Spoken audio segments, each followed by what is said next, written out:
राधे राधे दोस्तों, कैसे हैं आप सब। हमारे YouTube चैनल में आपका स्वागत है।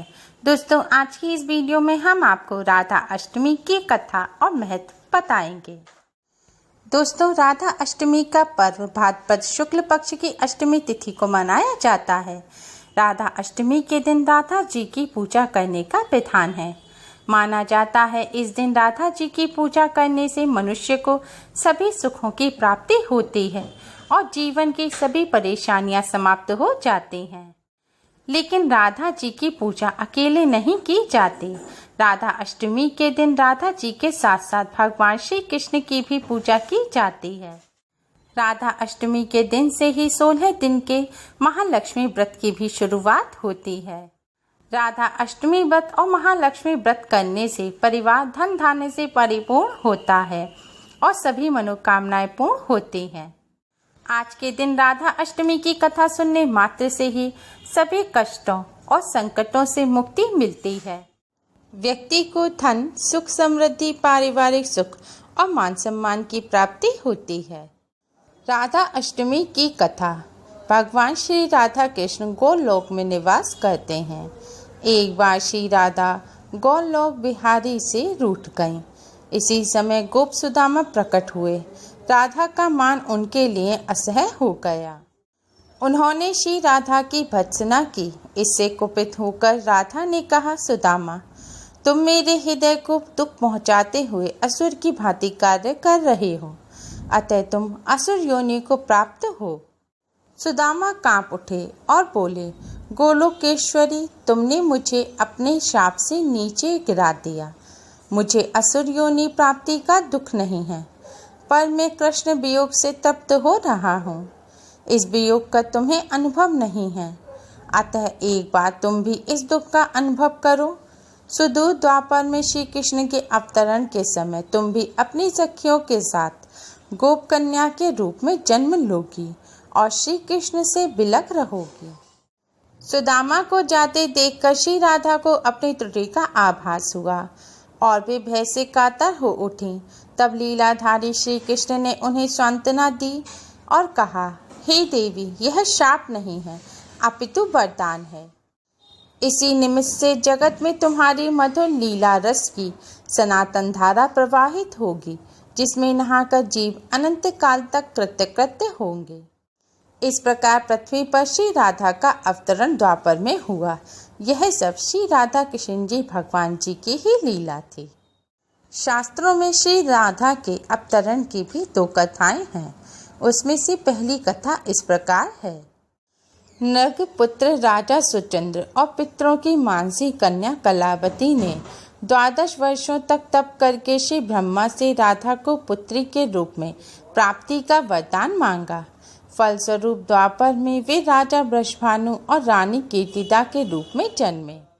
दोनों पति पत्नी बने। धीरे धीरे श्री राधा के अवतरण का समय आ गया।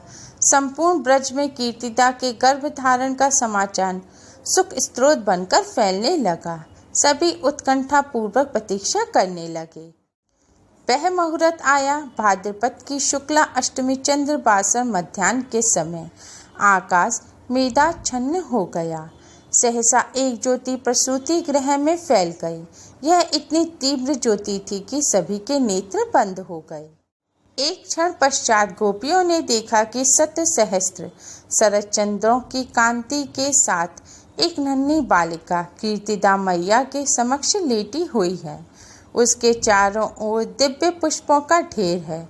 उसके अवतरण के साथ नदियों की धारा निर्मल हो गई। दिशाएं प्रसन्न हो उठी। शीतल मंद पवन अरविंद से सौरभ का विस्तार करते हुए बहने लगे। श्री राधा के अवतरण की पद्म पुराण में भी एक कथा मिलती है।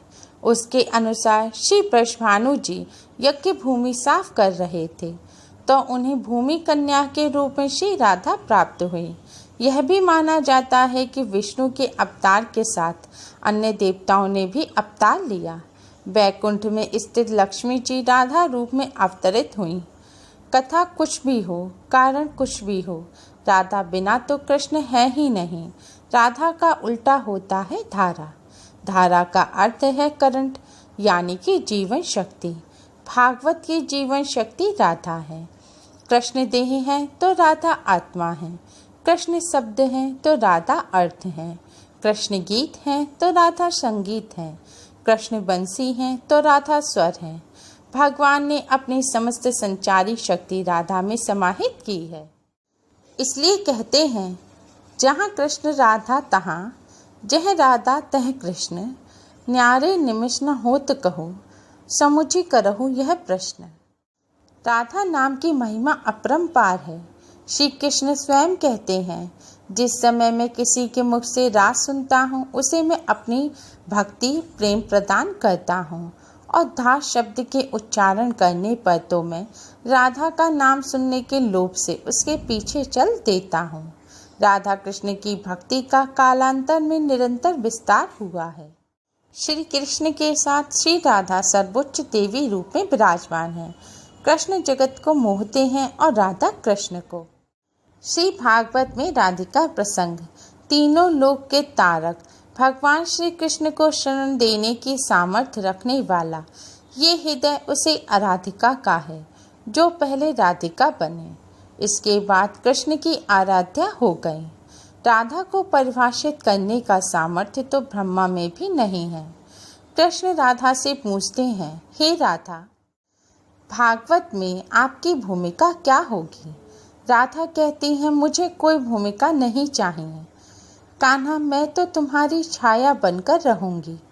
कृष्ण के प्रत्येक सृजन की पृष्ठभूमि यही छाया है, चाहे वह कृष्ण की बांसुरी का राग हो या गोवर्धन को उठाने वाली तर्जनी या लोकहित के लिए मथुरा से द्वारका तक की यात्रा की आत्मशक्ति। आराधिका में आ को हटाने से राधिका बनता है। इसी आराधिका का वर्णन महाभारत या श्रीमद् भागवत में प्राप्त है और श्री राधा नाम का उल्लेख नहीं आता। भागवत में श्री राधा का स्पष्ट उल्लेख न होने का कारण एक कथा यह भी है कि श्री सुखदेव जी को साक्षात श्री कृष्ण से मिलाने वाली राधा है और सुखदेव जी उन्हें अपना गुरु मानते हैं। कहते हैं, सुखदेव जी राधा जी के पास शुक रूप में रहकर राधा राधा का नाम जपते थे।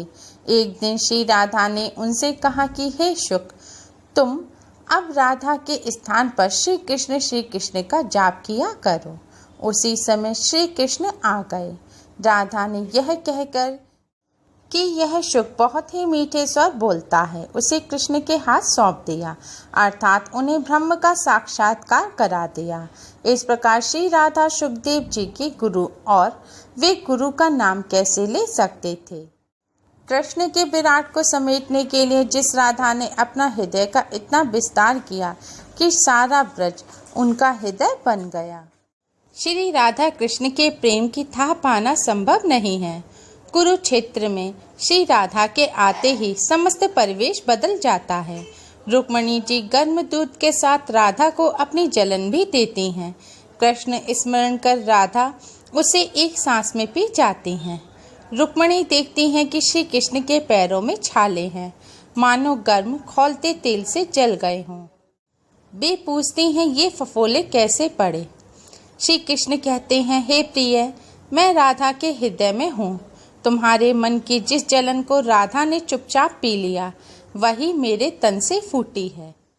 इसलिए कहते हैं, तत्वन के तत्व जग जीवन श्री कृष्ण चंद्र, और कृष्ण को हु तत्व वृषभानु की किशोरी है।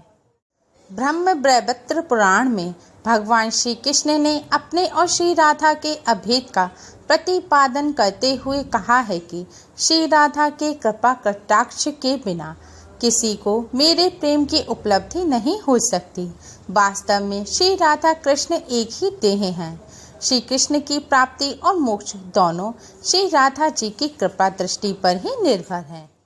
स्कंद पुराण के अनुसार राधा श्री कृष्ण की आत्मा है। इसी कारण भक्तजन सीधी साधी भाषा में उन्हें राधा रमण कहकर पुकारते हैं। पुराणों के अनुसार भगवान श्री कृष्ण स्वयं कहते हैं कि मैं राधा में और राधा मुझ में बसती है। यदि श्री कृष्ण के साथ से राधा को हटा दिया जाए तो श्री कृष्ण का व्यक्तित्व माधुर्यहीन हो जाता है। राधा के ही कारण श्री कृष्ण राशेश्वर हैं। भगवान श्री कृष्ण के नाम से पहले हमेशा भगवती राधा का नाम लिया जाता है। कहते हैं जो व्यक्ति राधा का नाम नहीं लेता, सिर्फ कृष्ण कृष्ण रटता है, वह उसी प्रकार अपना समय नष्ट करता है जैसे कोई रेत पर बैठकर मछली पकड़ने का प्रयास करता है। राधा का प्रेम निष्काम और निस्वार्थ है। उनका सब कुछ श्री कृष्ण को समर्पित है, लेकिन वे बदले में उनसे कोई कामना की पूर्ति नहीं चाहती। राधा हमेशा श्री कृष्ण को आनंद देने के लिए उद्यत रहती हैं। इसी प्रकार मनुष्य जब सर्वस्व समर्पण की भावना के साथ कृष्ण प्रेम में लीन हो जाता है, तभी वह राधा भाव ग्रहण कर लेता है। तभी तो श्री कृष्ण के सामीप्य के लिए हर कोई राधा रानी का आश्रय लेता है। नारद पुराण के अनुसार राधा अष्टमी का व्रतों में सर्वश्रेष्ठ माना जाता है। जो मनुष्य राधा अष्टमी का व्रत नहीं करता, उस पर भगवान श्री कृष्ण की कृपा नहीं होती। अगर आपको हमारी ये वीडियो पसंद आई हो तो लाइक करना ना भूलें। हमारे इस वीडियो को अपने फ्रेंड्स और रिश्तेदारों में ज़्यादा से ज़्यादा शेयर करें, जिससे वह भी इसका लाभ उठा सकें। और हमारी और भी वीडियोस के लिए हमारे चैनल को सब्सक्राइब करना ना भूलें। Thanks for watching. Radhe Radhe.